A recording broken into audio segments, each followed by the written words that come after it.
Nice. I like how it announces it. So I just wanted to give a little quick introduction. I'm super excited to welcome Lucy Cadman from the North Shore Black Bears Society, and just a little bit about them. So the North Shore Black Bear Society is a nonprofit organization supporting the coexistence of humans and bears through education. Lucy Cadman is the executive director and has been with the society for 5 years. That's amazing. In 2018, Lucy expanded the Society's educational outreach to include basic information on the seasonal habits of coyotes, bobcats, and cougars, as well as how we can reduce attracting them to our homes and how to respond in an encounter. Lucy is certified in bear safety and awareness and is certified as a bear viewing guide. Wow, that is amazing. Thank you so much, Lucy, for joining us, for being here. I'm just so excited. Actually, Lucy was one of the first events I actually ever hosted with Wild Bird Trust. So it's so cool to see this coming full circle now. So again, huge thank you to you, Lucy, for coming, and for the North Shore Black Bear Society. So without further ado, actually, I would like to acknowledge the land. So sorry about that. Let me just do that really quick. So I just want to acknowledge before we begin that the Wild Bird Trust is located on the unceded, ancestral, and traditional territories of the Coast Salish people, that being the Tsleil-Waututh, the Squamish, and Musqueam First Nations. And here at the Wild Bird Trust, we are dedicated to creating meaningful relationships with our host nations, as well as working towards reconciliation and redress. So a huge thank you to our host nations and also to the North Shore Black Bear Society. So Lucy, I'll let you take it away. And thank you so much. Thank you so very much for that very lovely introduction. And thank you to my friends at the Wild Bird Trust for inviting us back for this opportunity again. It's a great way to connect with people from all over Canada, it seems.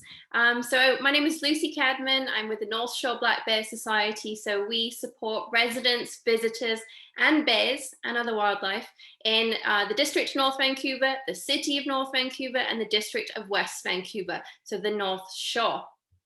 Today, our focus will be on black bears, but I will be introducing some information on bobcats and cougars as well. And basically what we'll be focusing on today is seasonal habits, their behaviors, how we should respond if we have an encounter, clues to look for to see if these animals are moving through areas where we live or where we're exploring, and the best practices for doing so. We believe that we can responsibly coexist with all of these animals if we learn more about their behavior, their reasons for being in urban areas, ways to reduce attracting these animals to our homes, and of course, how to respond if we meet one. And I would like to share as well that the North Shore Black Bear Society acknowledges and thanks the Coast Salish people whose traditional unceded territory the North Shore resides on. I'd like to share as well that most of the photographs in my presentation have been shared by my friend Tony Joyce, who is an ethical wildlife photographer. I'm very proud to share his photographs. So Tony's photographs have been taken not with a cell phone. He's not chasing these bears around, not getting in their personal space. In fact, he's got a really good camera and he's physically very far away from these animals, which is how he's able to capture their natural behavior. Bears show very subtle signs of stress. It's very easy to pressure them if we get into their personal space.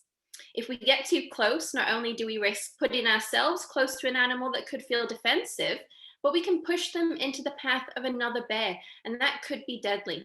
Our impact on these animals is huge. Things that we share are ways that we can reduce our impact, especially when we're living and exploring in areas where these animals live. So the North Shore Black Bear Society, we've been around for about 15 years.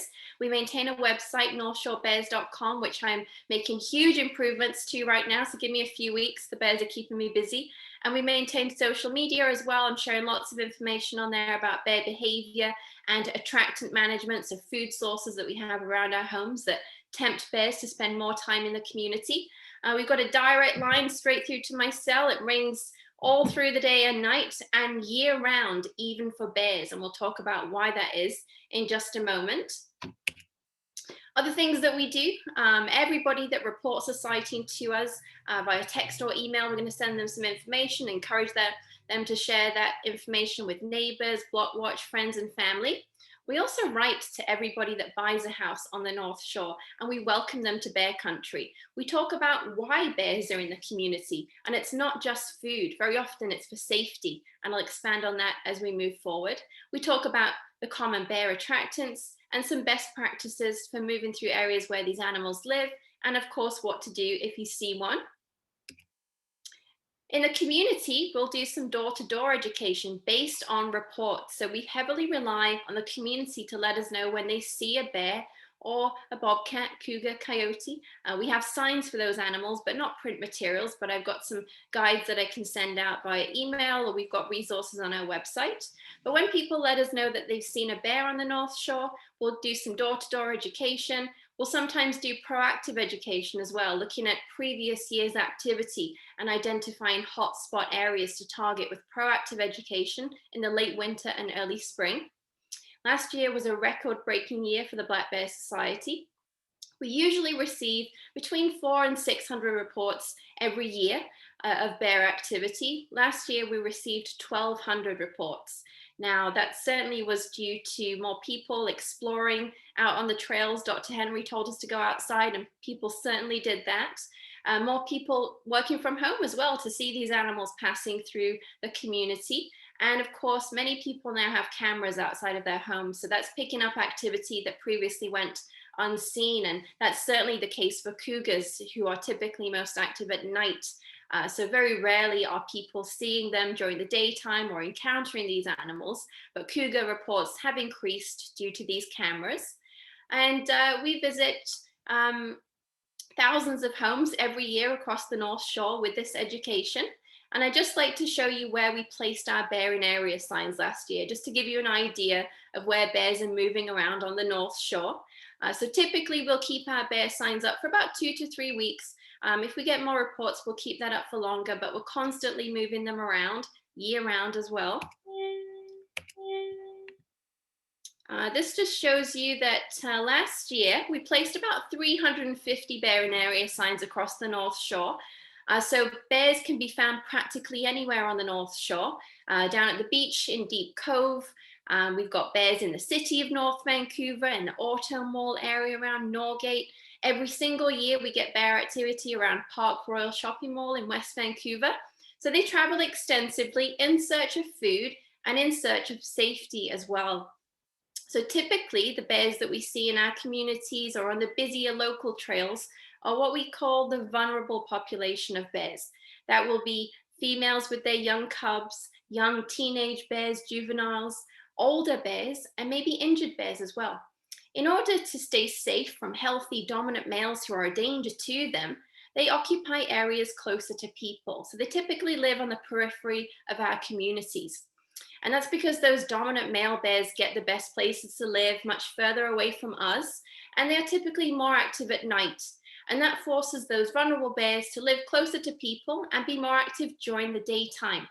So the bears are in the community for unnatural foods, which we need to secure, of course, things like bird seed and garbage. They're in the community for natural foods as well. Many of us live beside green spaces where there's lots of natural foods for these animals. And they're also in the community for safety. So bears and other animals like bobcats and cougars use wildlife corridors, creeks and rivers and green spaces that run from the mountains all the way down to the beach in search of food and safety. So it's very normal for us to see bears and other animals passing through residential areas here on the North Shore. They often have no choice but to travel through neighborhoods to get to the next place in the forest. So seeing wildlife here is very, very normal, but it means that we've got extra responsibilities to secure foods and to understand more about them. So the bear that we have living here in the wild on the North Shore is the North American black bear. And in British Columbia, we have more bears than anywhere else in the whole of Canada, which is why it's especially important that we learn more about them. No grizzly bears in the wild here on the North Shore. We've just got Grinder and Cooler up at Grouse Mountain. but we've got the smallest and most common bear. And it's thought that in BC, we've got about 130,000 black bears and about 10,000 grizzlies. These are really guesstimates, though. The government isn't doing real research on the true population. So we believe that we've got a somewhat healthy black bear population, but we do lose thousands of bears every single year in BC. Very sadly, bears are poached for body parts. We've got 2 legal hunting seasons for black bears in the spring and in the fall. We lose hundreds of bears to vehicle collisions, and between 500 and 600 black bears are killed every single year in British Columbia just for finding food from people, not because they have made any kind of physical contact, but simply because they find food in residential areas. So we know that we can reduce those numbers through education and when needed through enforcement. Very luckily, the District of North Vancouver and the District of West Vancouver do have good, strong bylaws in place, which we do encourage to be enforced when people aren't acting on the education piece. So the districts of West Van and North Vancouver are working very, very hard to promote coexistence with our wildlife, and we're very pleased to support them and be supported by them. Now, as I mentioned, no grizzly bears here on the North Shore, but you don't have to go too far to be in areas where black bears and grizzly bears live. If you head east to Manning Park, you may encounter either of those species, and up to Squamish, Whistler in the backcountry, that's when we'll start to encounter black bears and grizzly bears. In an area like that, like Squamish, where we have grizzly bears, they are the apex, top of the food chain, and they push the black bears to live, again, closer to people. But back to the North Shore. You may see a bear walking around Lynn Valley with brown fur. Let me tell you that that will be a brown-faced black bear. So their fur can be dark brown, light brown, cinnamon, like a reddy orange color. They can be blonde, very rarely, and they can also be white. We won't see those white bears here on the North Shore, but the only place in the entire world that a white-colored black bear lives in the wild is here in BC, in the Great Bear Rainforest, and they are known as Kermode bears, or most commonly spirit bears, and they are a subspecies of black bear. But here on the North Shore, it's quite common for us to see brown-faced black bears in the Lynn Valley area, and certainly in West Vancouver.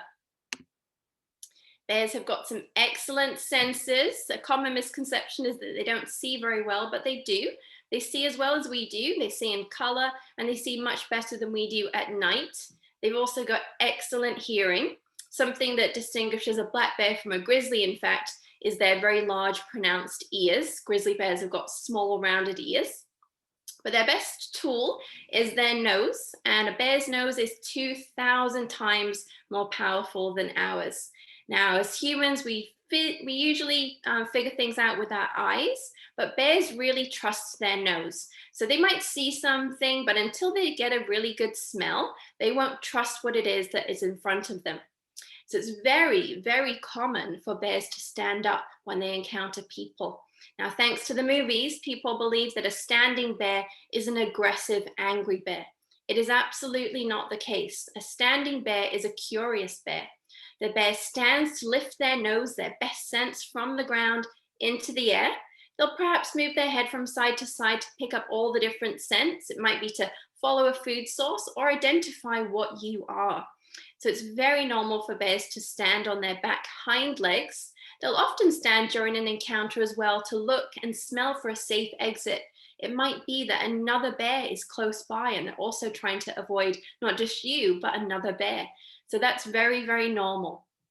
You'll see on this bear too, they have a patch on their chest. This is called a chest blaze. And these markings are different shapes, different sizes. They're usually white, a little bit gray sometimes. And these help us to identify individual bears that we have moving through the community or in the mountains, of course.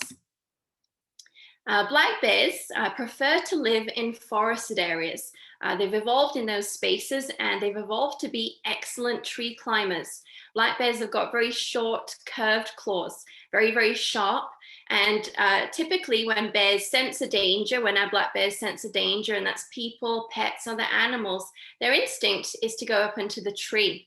Now there's food in the trees there. They'll nap in trees, especially in the summer when it's really, really hot. Black bears will spend much of the day up in the tree canopy where it's nice and cool. It's really important that if we encounter a bear in a tree, that we give the bear lots of space and we don't stand at the base of the tree. This is really going to stress them out and it's going to trap them in that tree. It's especially important that we don't do that in the community. That will make a bear a really easy target. If there's a bear in your community, please encourage everybody to go inside and watch from the window. Bears will not come down trees if people are close by. If you're in a situation where the bear's in the tree in the community, once everybody has gone inside and the bear feels safe, they will climb down the tree and go back into the forest where it's much safer for them to be. Over the winter period, we expect most of our bears to be sleeping, but in fact, bears only go into their den because of low food availability. No salmon, no dandelions, no berries over the winter, so they conserve their energy. So if people leave unnatural foods, things like birdseed, garbage, pet food, if we leave that outside of our homes, some bears can find enough food from people that they can be active much later into the winter. And we saw that over the past couple of years, we've really seen an increase in winter activity from bears. Now it's typically males, but not always. And so that's how humans are changing their natural habits. And that's why we can see a bear at any time of year here on the North Shore. That's why my phone is ringing on Christmas Day and New Year's Day, people telling me they have a bear in their neighborhood. Now here on the North Shore, typically our bears were going into their dens around late November. However, last season, it wasn't until mid-December that the reports really started to drop off. And then typically I'm letting people know that they're active again around early March, but this year they decided to leave their dens and go straight to communities where they found unnatural food. And that was in mid-February. So in the middle of February, I identified at least 12 individual bears that were moving through communities across the North Shore. So a very, very short denning season. Certainly a mild winter contributes to that, but a bigger factor would be those unnatural food sources that we provide to bears. Something that happens over the winter is when all our bear cubs are born, and that's for grizzlies and black bears. A female that's mated with a male in the summer, if she enters the den and she's nice and healthy and nourished, she will give birth. Typically we see 2 or 3 cubs. The record number is 6. If, however, a female enters the den and she did mate, but she's very malnourished or perhaps injured, her body knows she won't be strong enough to raise cubs that year, so any eggs would just absorb into her body. Now, for the whole time that a bear is inside its den, and it could be up to 6 months, they don't eat, drink, or go to the bathroom. So bear dens are nice and clean. And so the female bear wouldn't be eating or drinking anything during this period, but the little cubs do need to eat. When they're first born, they're about the same size as a chipmunk, so they're really tiny, but bear milk is like whipping cream. So it's really rich and fatty. And in 3 months, these little cubs grow to be about the same size as a cat. And then we start to see usually the male bears leaving their dens first. The male bears are bigger and stronger. They can look for more food sources. An important food for those male bears typically that wake up in the late winter, very early spring is other animal kills, carrion. So they'll be searching for those foods. And then we start to see the females with last year's cubs. So these cubs here, or second year cubs, or we call them yearlings in this picture, they would have spent the previous spring, summer, and fall with their mom as tiny little cubs, learning about all that they need to know, how to climb, how to swim, when and where to find food, how to stay safe. And then the whole family will squeeze inside a den for one more winter. And a bear den for a black bear is typically a nice quiet place under an old fallen tree or at the base of a tree. They use their claws to dig a little hole, and bears are like cats. They can squeeze into small spaces. So the whole family would have squeezed into a little den somewhere in the forest. And then the next spring when they emerge, they are now these juveniles, teenage bears, I just call them. And very, very soon, if not already, it's dispersal season. It's time for these young bears to move away from mom. And so at this time of year, we start to see young teenage bears that are feeling really sorry for themselves. They don't quite know why their mother was very, very strict about pushing them away very suddenly, but it's to keep them safe from male bears, because very soon it's about to be mating season. So we'll see an increase in our big male bears coming down the mountain in search of females. And so she's sending away these young juvenile bears so that they are safe. And so dispersal season, that family breakup, it's really difficult time for these young bears. It's vital that we don't provide them any food sources in the community, and we let them know very clearly that it's not safe for them to be in the neighborhood, and they won't find any food from us. I'll talk about how we set those boundaries moving forward. But busy time for bears right now, dispersal season and about to be mating season. So we will see an increase in bear activity.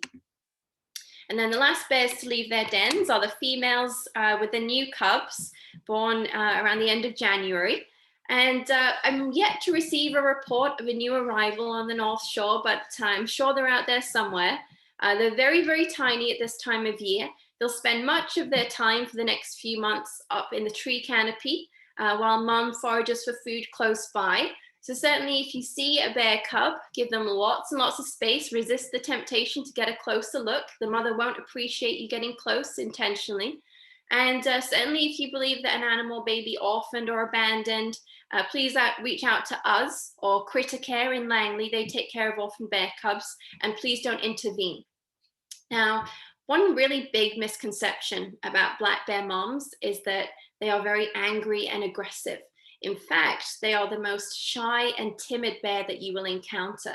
The way she keeps her family safe is not by confronting danger, but it's by retreating and hiding from that threat.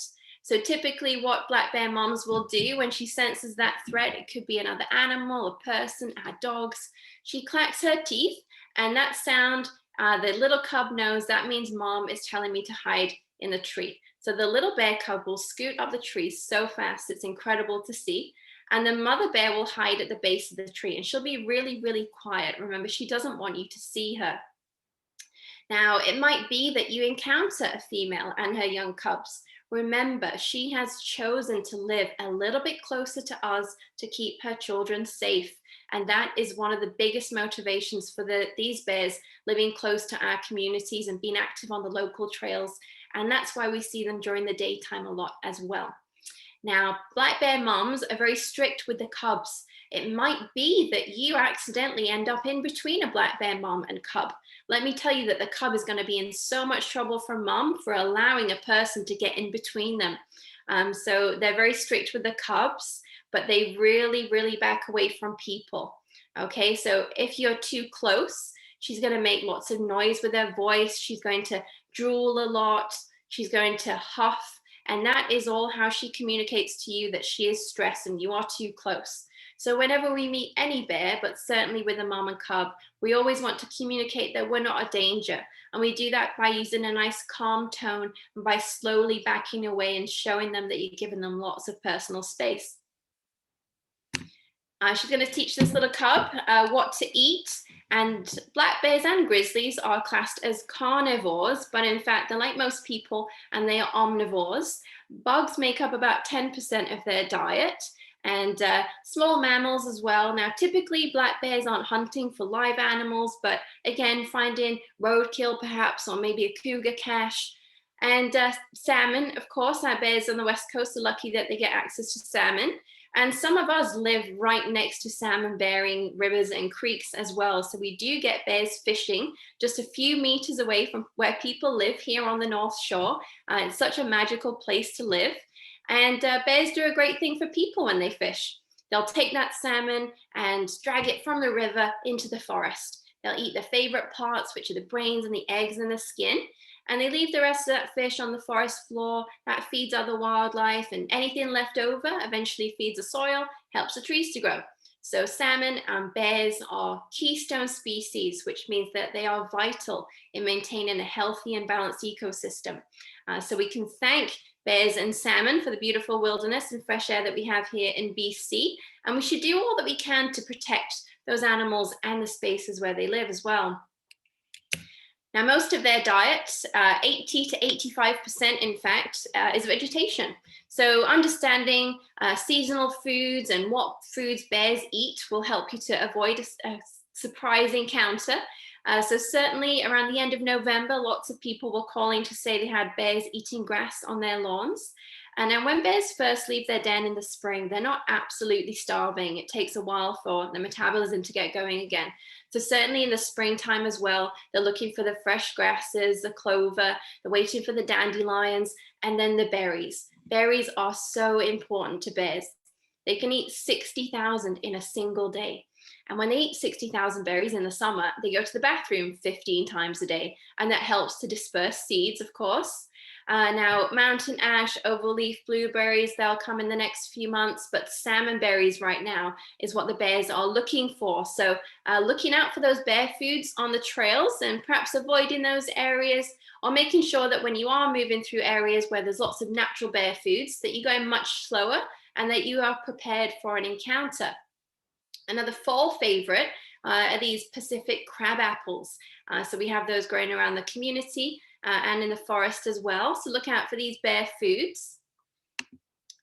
Now, bears do eat, of course, in the spring and the summer, but that's not their main focus. But in the fall, it really is. They go through a stage called hyperphagia, which means excessive eating and drinking. They need to consume as much as possible to be nice and healthy and survive the winter without any food. So in the fall, bears are active for about 20 hours a day. And for a black bear, they're looking to consume about 20,000 calories every day. And this is a time of year that we see, of course, bears fishing by the rivers and the creeks, but it's also when we see a big increase in bears looking for extra calories around the community, around our houses. So we can see bears in the community any time of year, but it really does increase quite dramatically in the fall as they look for those extra food sources. In the wild, a black bear can live for 25 years or more. The record is 41 years for a female that lived in the States. But very, very sadly, as I already mentioned, bears that live closer to people live significantly shorter lives for those reasons that I mentioned: the hunting, the poaching, vehicle collisions, killed for eating unnatural foods. And so everything that we do is to reduce the number of bears that are killed here on the North Shore and across British Columbia. And very sadly, last year, we lost 5 bears in our community because they found unnatural food sources, and 3 bears were killed by vehicles here on the North Shore just last year. So every single year we lose bears, and we're certainly doing all that we can to help our animals survive much longer. And now I mentioned that they don't live as long, and that's because those vulnerable bears, those younger bears, typically are the ones that occupy these spaces. So many black bears don't even make it to 4 or 5 years old, so they don't make it to maturity, which is absolutely devastating for these animals. But here's a lovely female black bear eating dandelions. And let's just talk about clues to look for. So when you're moving through the areas where bears live, or perhaps in your garden, you might find this. Lots of people don't see the bear, but they see the present that the bear leaves behind. So bear scat is a really good tool. Of course, it tells us a bear is in the area. Next to my boot here, that's in the spring when they're eating all those grasses. It's really dark and black. In the summer, it can be bright pink and purple from the berries. Here we have one that's full of the Pacific crab apples. I found this in the fall. So it tells us if it's an adult bear or a bear cub, tells us what they've been eating. So I always grab a stick, never touch it with your hands, and poke around. And sometimes, of course, we'll find it full of plastic, and then we know we need to do some educations with the humans that are close by. And if it's nice and shiny and wet, then you know it's fresh and the bear's probably still around. So that's a good clue to look for, as well as tracks. So I love it when it rains because it's awesome time to go out into the forest and see who's been moving around. Bear track looks a little bit like a human footprint, but we hope that you don't leave big claw marks like that. Bears have got 5 toes and 5 claws. And unlike bobcats and cougars, their claws are not retractable. They can't bring them in. So we will see a claw mark on a bear track. And fresh tracks going one way is your cue to take a different trail and give that bear lots of space. Marked trees, I guarantee that if you live on the North Shore, as long as you're not on Lower or Central Lonsdale, if you go out into the nearby green spaces, you will find these clues as well. When black bears climb a tree, it leaves a small mark because their claws are very sharp, but these are deliberate marks that bears make to communicate. Now, it could be a bear cub or an adult, male or female, they all mark trees. Very often, though, it's the male bears. So on this cedar here, I found this in a neighborhood in West Vancouver. And what male bears like to do during mating season is reach up really, really high on the tree and drag their claws down the tree. Reaching up high makes them look even bigger. And that announces their presence to females in the area. So female bears will not only see this mark, but they will smell. Remember, bears are guided by their nose. So it leaves a scent behind. So that we ask that if you find these, that's awesome, take a photograph, but please don't touch it with your hands and take away the scent and that bear's message.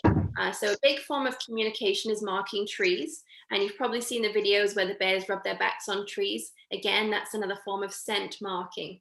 So when we move through areas where bears live, it's really important that we are present and aware of our surroundings and looking for those clues. It's very important that we are heard. So probably the first thing that I bought when I moved to Canada from England, where we don't have bears, is a bear bell. I thought it sounded really cool. They are useless. They do not identify you as a human, and the sound, in fact, is very quiet. It doesn't travel far. You should use your human voice. So when we're moving through these areas, we need to be, if you're hiking alone, talk to the squirrels, talk to the birds, but just talk. You don't have to be really, really loud, but talk to friends and family as you move through these spaces. And that gives bears and other animals an opportunity to step off the trail, and for a black bear, probably climb a tree, and you won't even notice that they are there. If you're moving next to a river or a creek, or you're in a low visibility area, be louder and be slower as well. Very important that we stay on established trails so we don't damage sensitive habitat, so that we don't disturb bears that might be sleeping or eating just off the trail. In fact, that's quite normal here on our local North Shore trails. And it's very important as well that our behavior is predictable. When we start to blaze new trails in areas where animals don't expect us to be, that increases the chances of a surprise encounter. Very, very important that we keep our dogs on leash when we're moving through these areas. So off-leash dogs are involved in more than half of all negative wildlife encounters. Off-leash dogs have a tendency to run off into the bush, meet a bear. The bear may feel defensive, and maybe the bear will chase your dog. It does happen.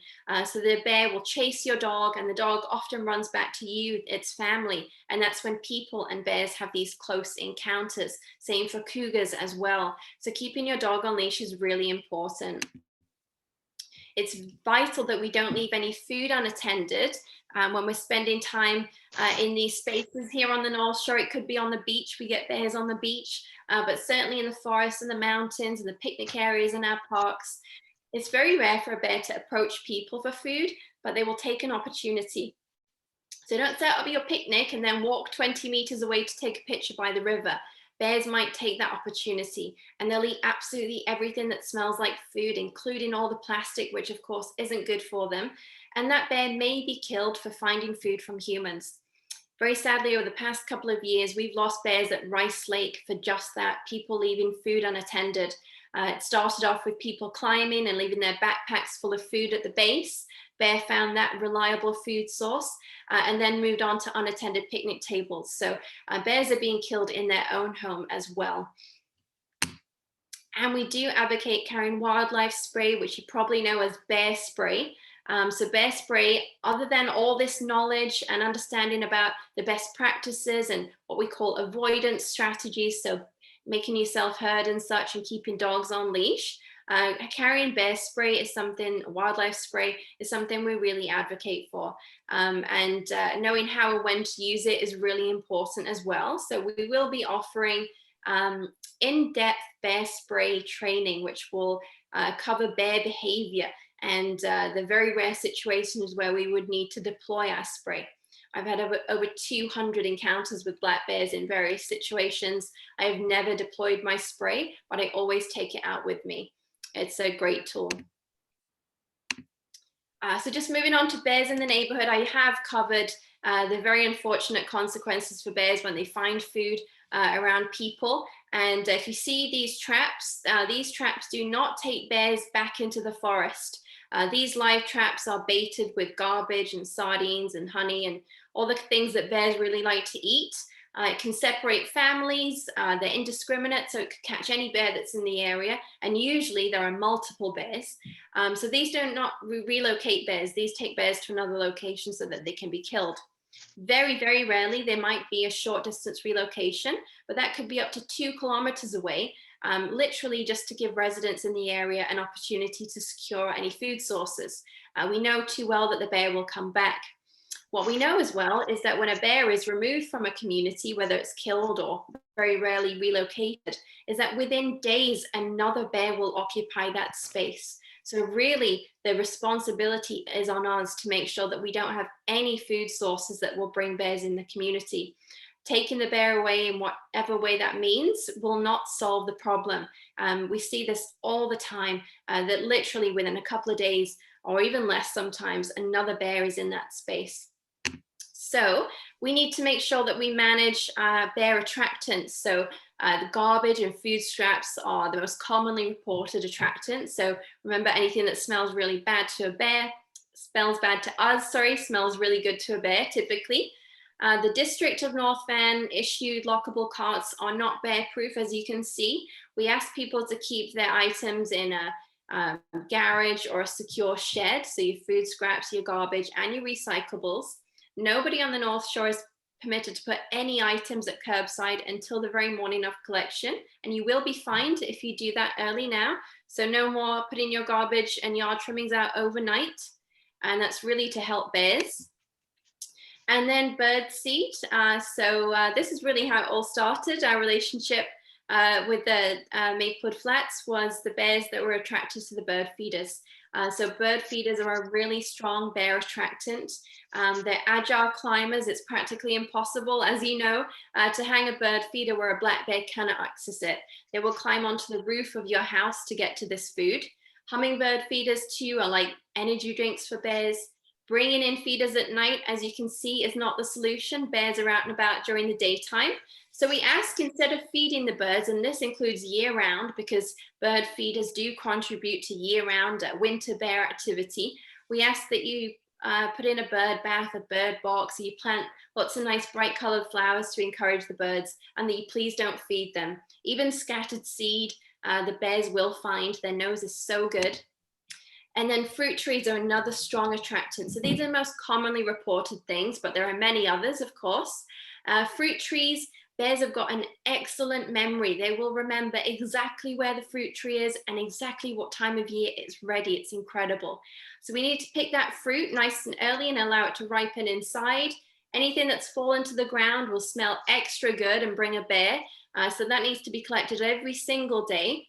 You can install electric fencing, making sure there's no access points if you'd like to keep that fruit. But if you don't have time to secure or manage a fruit tree, we please ask that you remove it. What?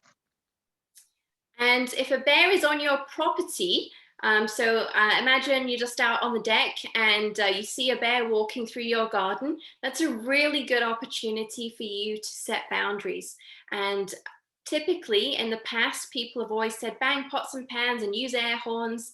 What we're finding now is that bears are getting really accustomed to all the loud noises that people make, our car alarms and such. But your human dominance is still very, very effective.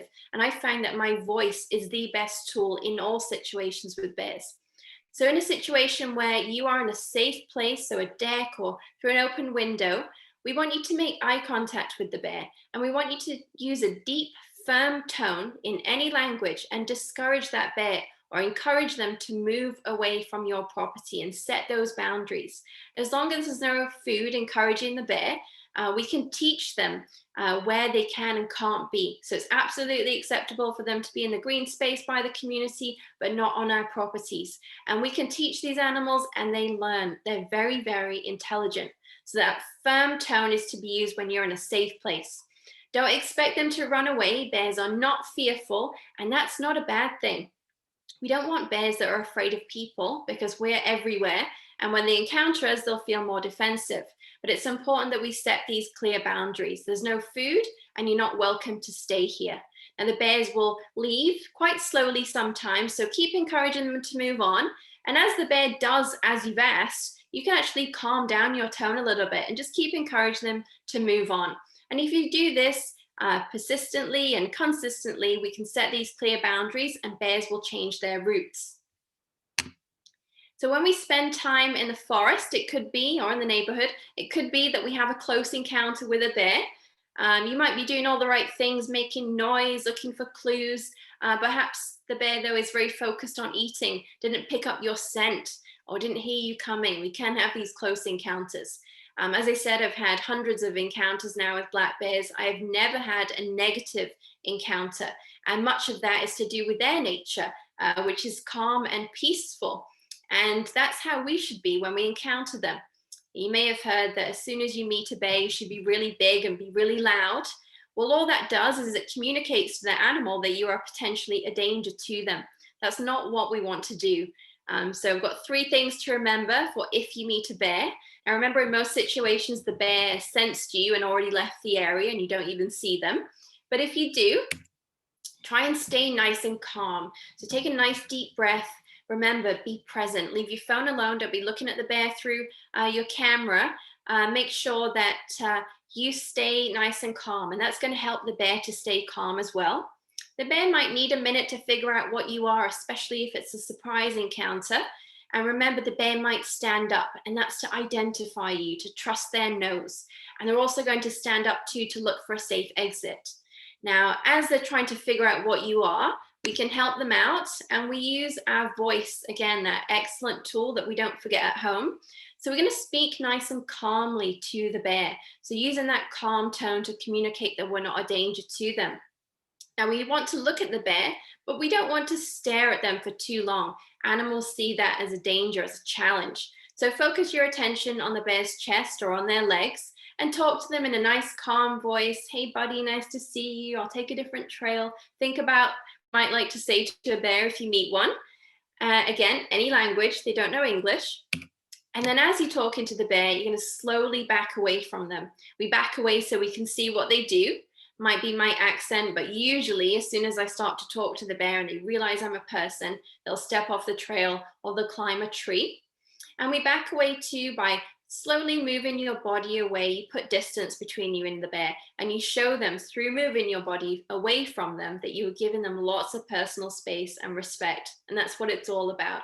Stay nice and calm, using a calm tone and moving your body slowly away from them. Now, there are rare situations where you may be approached by a bear, and it is quite rare considering how many people spend time in areas where they live. And typically when bears approach us, it's not with intent. Very often the bear literally just wants to take the trail that you are on. They've perhaps been yielding to people all day and they just really need to get somewhere. It can be the situation if you're on the trail and the bear is walking towards you, but their focus and attention isn't on you. They might be looking to the side or looking behind you. In those situations, again, stay nice and calm, use a calm voice, back away from the bear and allow them as much space as possible to pass. Usually that's the situation. The bear literally just wants to take the trail. Sometimes though, younger bears typically can approach us out of curiosity.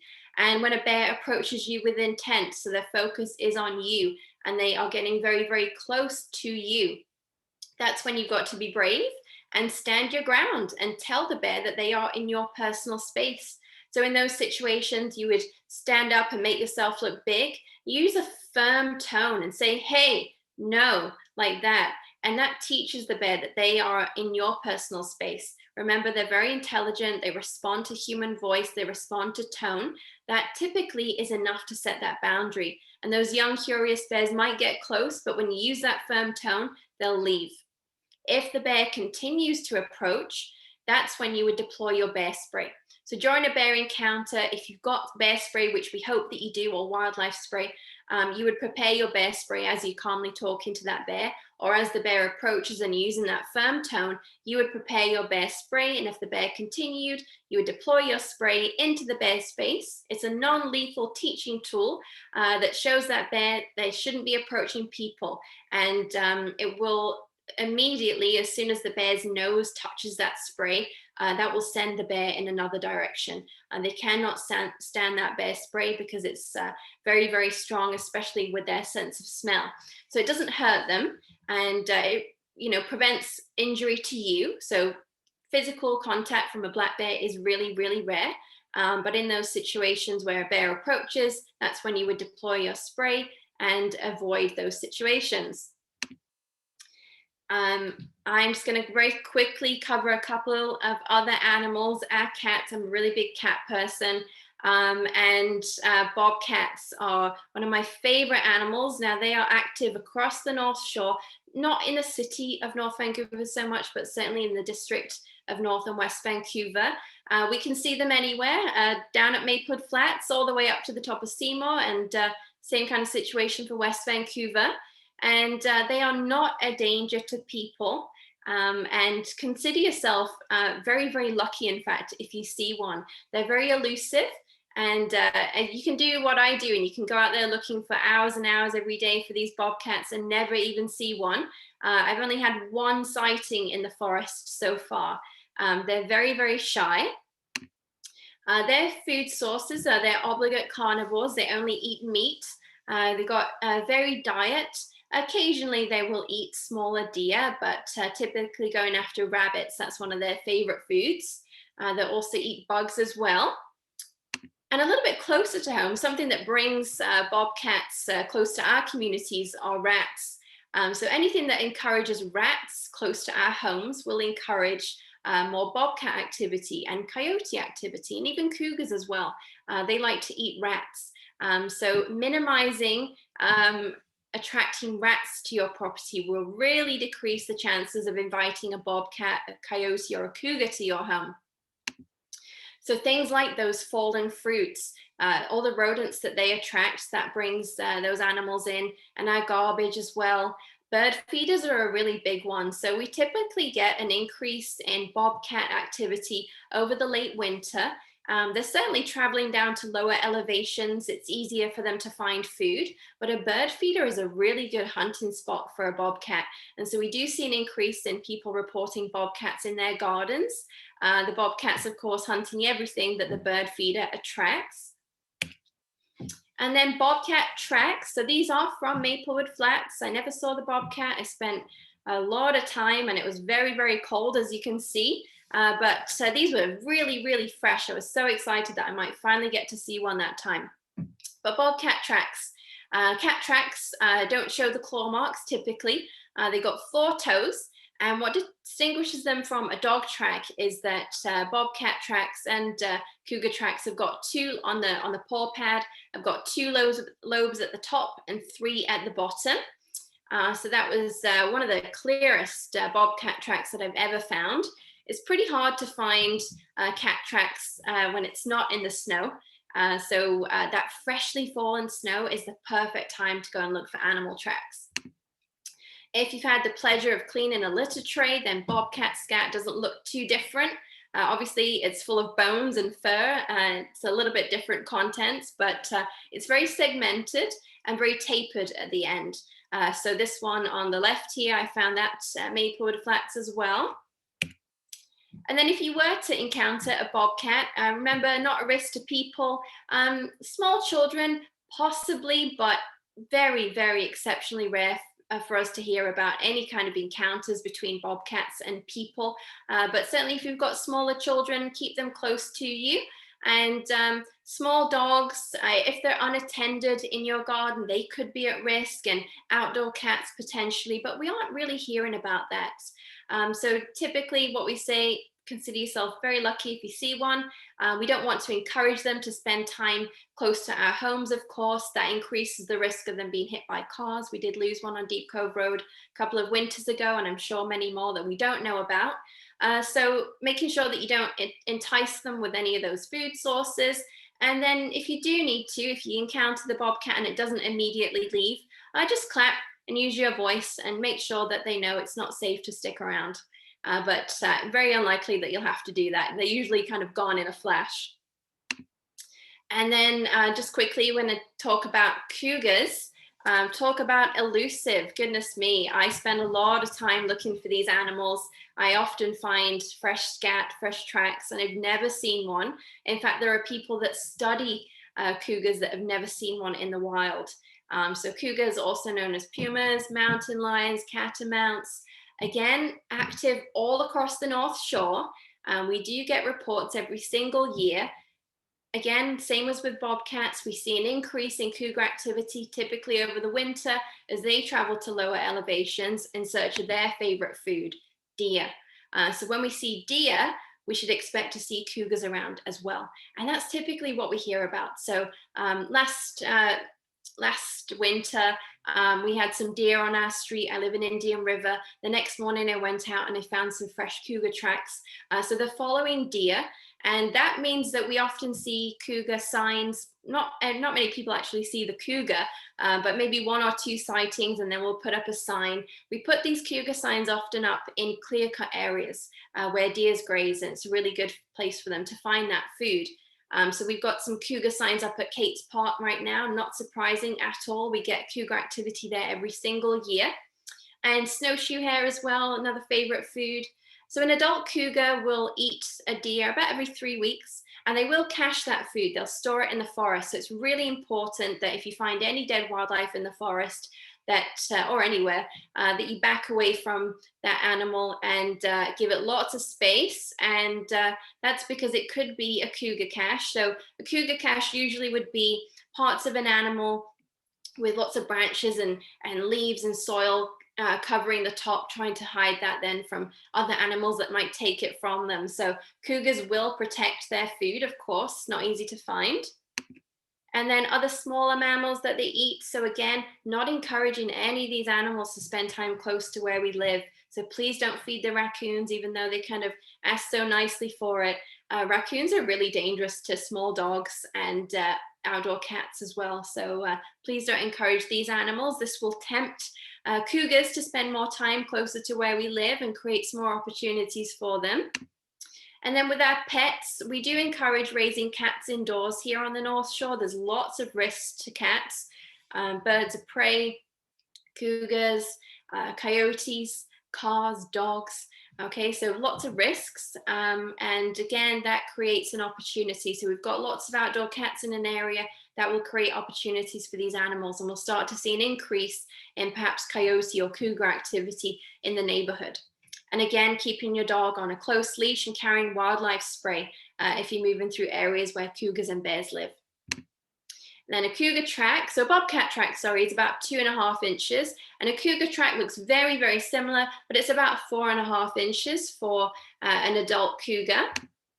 And I found this scat super fresh at Maplewood Flats last summer, and it was full of deer fur. And so that's a cougar scat. Again, much like the bobcat, very segmented, but cougars can consume much bigger bones.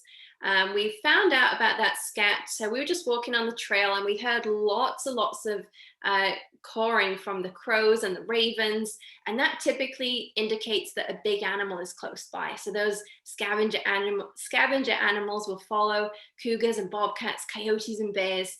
So listening out for those animals as well, those birds, sorry, is a clue as to whether a big animal might be in the area as well.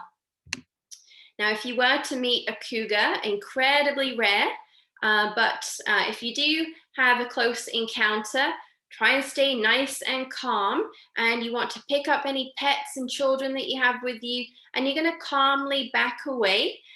Always keep moving, don't stand still. You're going to slowly and calmly back away, and you do want to maintain eye contact with that cat.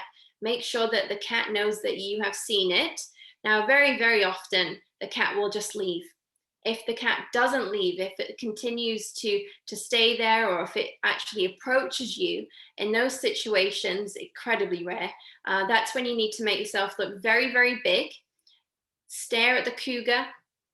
Use a deep, firm voice. Again, just using your voice is almost often enough. The only thing that you need to deter these animals from continuing their approach. You're going to use a really deep, firm voice as you remember to always be backing away.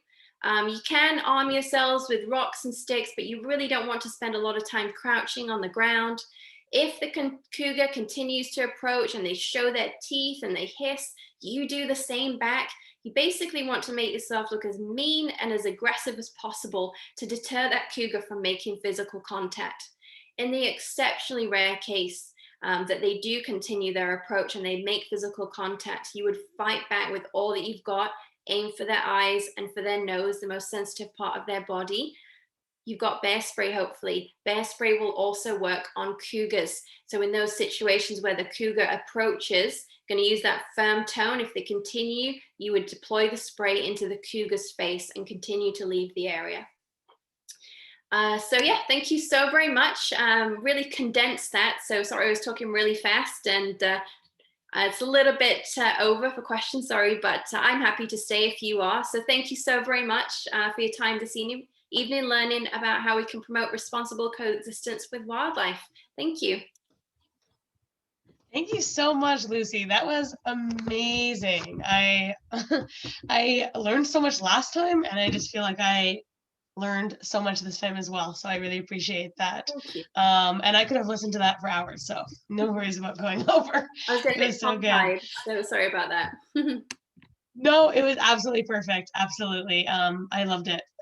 Like I said, I could listen to you for hours. It was really good. I do know that we have maybe a few Wild Bird Trust members here. So if they want to introduce themselves, you don't have to, no worries. But if you do, I think I saw Alejandro, but I'm not quite sure because things are moving around a little bit. But yeah, I guess I just had a quick question. Oh, and maybe Kevin Bell's here. I'm not too sure. But yeah, so I just had a quick question. What season are cougars out? Do they also, I know they don't hibernate, but do they kind of recede into the mountains at a certain time, or are they around all year round? That's a really good question. I usually start with cougars are active year round. So the winter is when we see most activity at lower elevations. Even now at this time of year as well, in the clear-cut areas, there's lots of food sources for them, lots of little baby bunnies, lots of snacks for them. So there's a good time for it to be a cougar. There's lots of food sources around right now. And then typically in the summer, as with the bears as well, cougars typically will travel to higher elevations during the summer as the deer travel up there as well, following the new growth. And bears also kind of have the same habits. So bears can only digest new growth. And so they'll start at lower elevations, and then July, August, that's when we'll see them on the ski hills and such, finding that fresh growth. That's awesome. Thank you so much.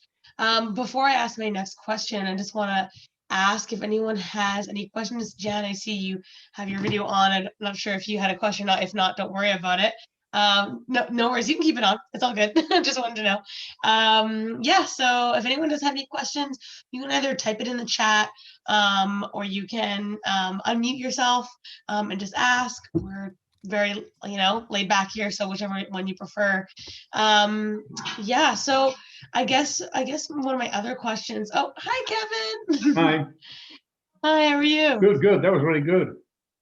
It was really good, Yes, wasn't really it? So excellent. everyone, Yes. This is Kevin Bell, and he's a founding member of the Wild Bird Trust. So I'm so glad to have you here. And he does a presentation on birds once a month, which is also awesome.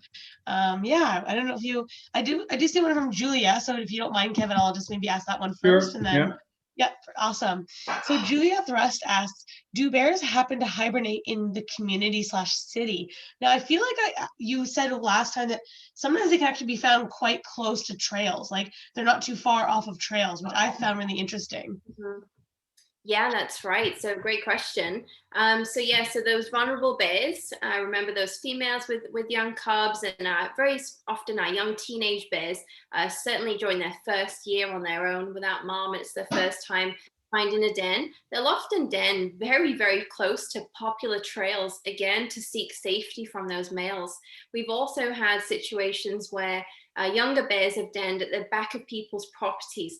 I have bigger properties, and lots of us have got green space at the back of our properties as well, but we had a young bear quite some time ago, a young female bear that for some reason was orphaned, but she managed to survive until denning season, and she denned at the base of somebody's tree on Fairway Drive, and they were happy to leave her there for the season, and then she left in the spring. So it's pretty incredible where we can find these animals. Oh, that is so sweet. That's really nice when people can, be like, hey, I'll give them their space and allow them to do what, they're meant to do. That's really cool. I love that. We have two other questions before that, Pam. So Pam just asked, I missed the first part of the presentation. Will the recording be available to rewatch? So everyone here, yes, don't worry. We do upload the recording about 24 to 48 hours after this ends to our YouTube page. You can just Google, I'm pretty sure you just Google Maplewood Flats YouTube and it'll pop up. And then if not, you can always watch our live stream, which is this, on our Facebook page. So just to let everyone know that in case they have to slip out or whatnot. So yeah, but okay. I'm just gonna ask one question. So Alejandro, hi Alejandro, asks, any estimate of bear population size roaming streets in Metro Vancouver? Yeah, that may be a bit hard to nail down, but yeah, I'll let you answer. Yeah, really, really tough.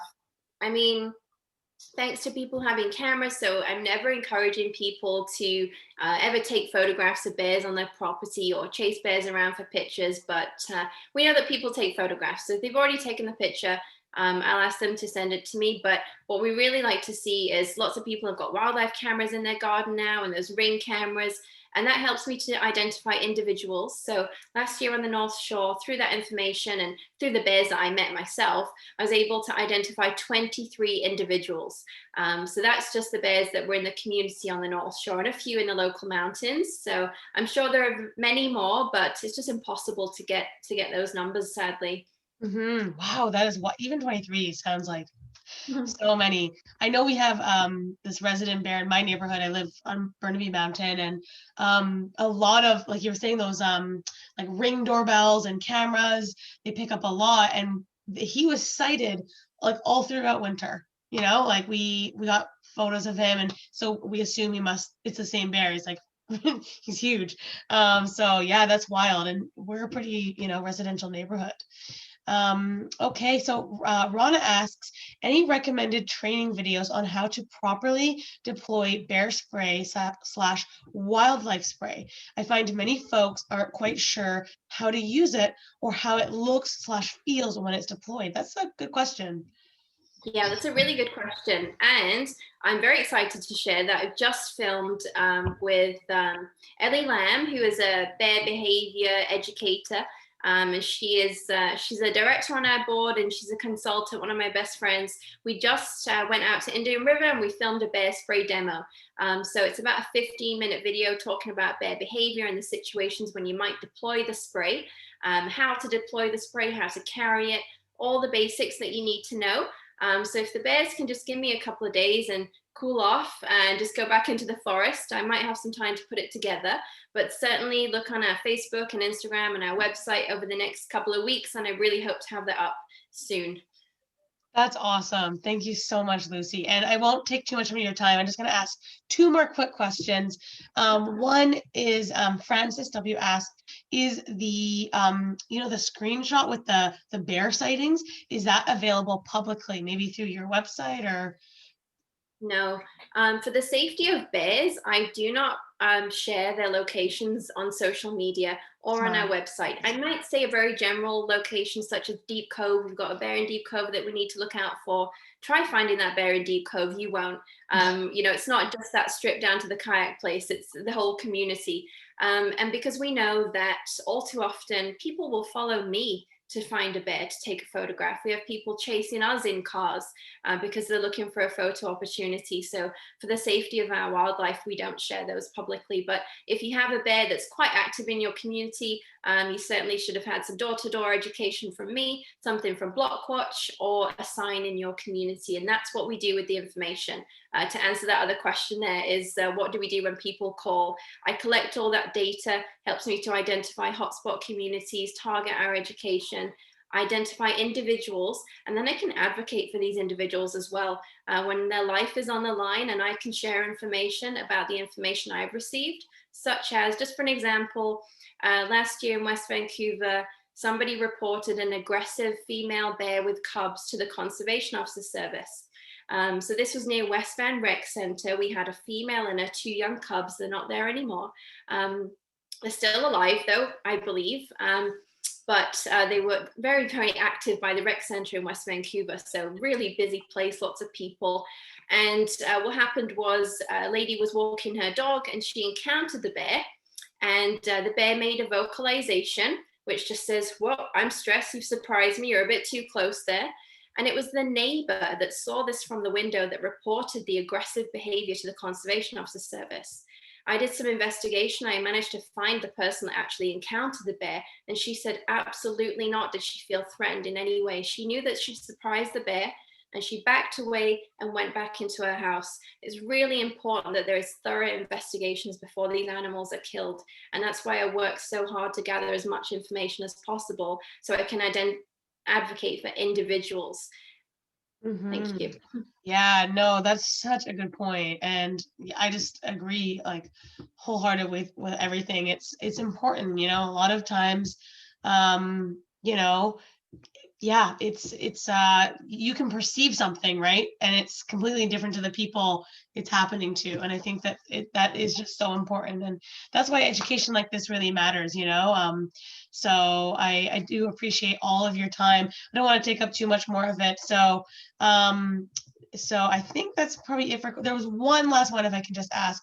Someone said they were going backpacking, and the only time I will worry about bears are when I'm sleeping because I can't see. What if they are there? Is it a fear I shouldn't have? I think that's just a good ender question. Yeah, so that sounds exciting that you're going on a trip. And yeah, so certainly just always being aware and just be mindful that these animals could be around the campsites in the evening. So never ever set up a campsite if you get there and you of course see any bear scat, or if you see any garbage, that indicates that the people that were there before you did not manage that campsite well, and potentially a bear might be coming back for an unnatural food source. So really avoid those spots. It's very dangerous, in fact. So when you're sleeping in areas where bears live, make sure there's absolutely nothing in your tent.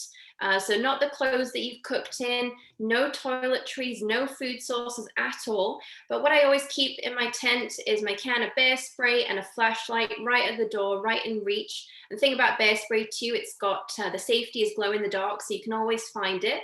Now, it's rare for bears to be, trying to access a tent, but certainly if there's anything around your campsite, they might investigate. So if you're backpacking, you want to be keeping your food high up in a tree away from where you are sleeping. Typically, what you want to do is cook and sleep and store your food 100 meters away from each other. So kind of like in a triangle, so that you're not sleeping close to where the cooking smells are, and then you're not sleeping close to a food source as well. You can buy containers as well, bear-proof containers to store your food, but you've got to also keep that well away from where you are sleeping. So most places, most authorized campsites in the backcountry have a cabin where you can secure the food, or storage lockers for any kind of odorous items. So just making sure that there's absolutely nothing on you that smells really nice, like a little lip balm or something like that, deodorant, that shouldn't be in your tent. Just you and your bear spray and a flashlight. Nice. That's such a good. I also heard Pine Sol. Like if people spray Pine Sol, but that maybe isn't the best advice. I'm not too sure. Well, I've heard a few things about that, but certainly we're never going to spray. So bear spray is only to be deployed, as an airborne deterrent. So we're never going to spray it around our tent because it's going to settle and become an attractant. The oil and the pepper will attract it. So it's not like a bear repellent. So remember, like there's nothing that can repel a bear other than electric fence. Anything that smells a little bit different could perhaps just intrigue them. But I have heard about those the pine sol, but good for your garbage can, but not for the fence. Yeah, I think that's a great piece of advice. For your garbage can, yes, but like you said, even bear spray, it's not a deterrent. So that's such good advice. And with that, I will end tonight. Thank you so much, Lucy. This was absolutely amazing. Like I said, I've just learned so much, and I'm so thankful. And hopefully, everyone watching can go home and spread this knowledge to your friends and family. And definitely, send the video. Again, I'll be uploading it within 24 hours. So go check out the video, share it with friends and family, because there's so much to learn. And Wild Bird Trust and the North Shore Black Bear Society were so dedicated to helping wildlife and making sure that they're safe and protected and well cared for. So yes, huge thank you to you, Lucy, and I hope you have an amazing night. And everyone at home, have an amazing night, and thank you so much. Thank you so much, everybody. Really appreciate your time. Bye. Thank Thanks, you. Bye. Bye.